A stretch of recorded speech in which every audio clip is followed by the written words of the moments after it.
The city of Split, as it is today, once represented the distant future. In the year 300, the Roman Emperor Diocletian ordered the building of a palace. He wanted to retire here, in his hometown, after ruling for 20 years. Legend has it that there was nothing that made him happier than to grow his own cabbage in the city.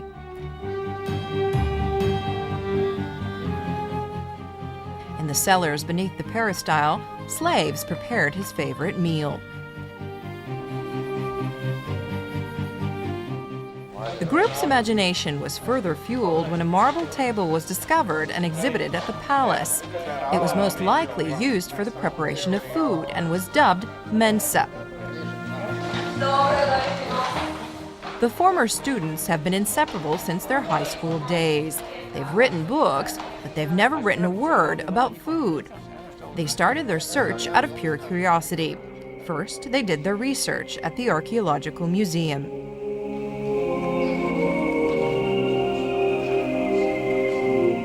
The first residents of Split obviously held nice crockery in high regard. In it, they prepared specialties like peacock brains, nightingale tongue, and pork uterus marinated in fish intestines.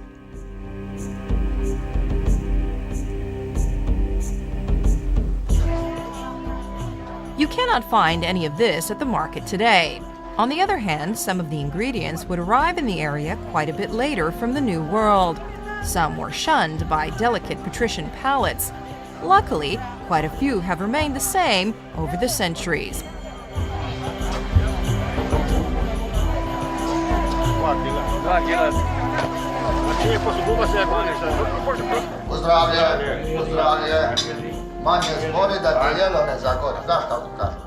And finally, the guys locked themselves into the kitchen with some mead. Women were excluded, according to ancient custom. The only book available was the Marcus Silius Apicius book, titled On the Art of Cookery. All of them engineers by trade, never cooks, not even as a joke, arrived at their conclusions by trial and error.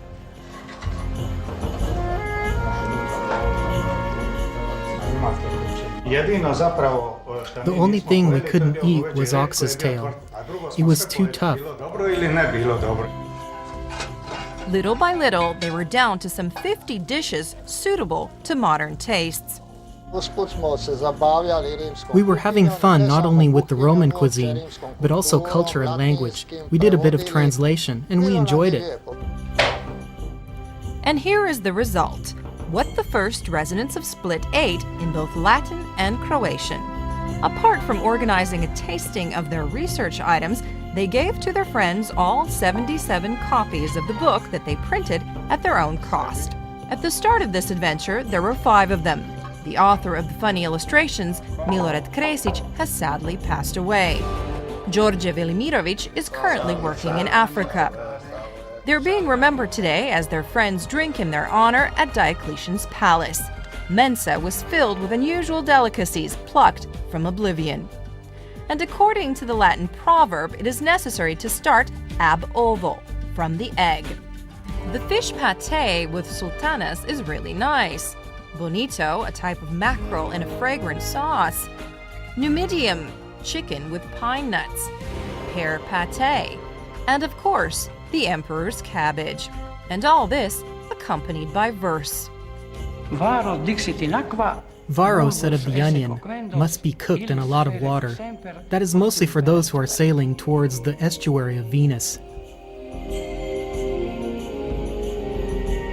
At the end of the feast, attention turns back to the gardener emperor. Diocletian was wise. He knew well that humans are mortal, but cabbage grows forever.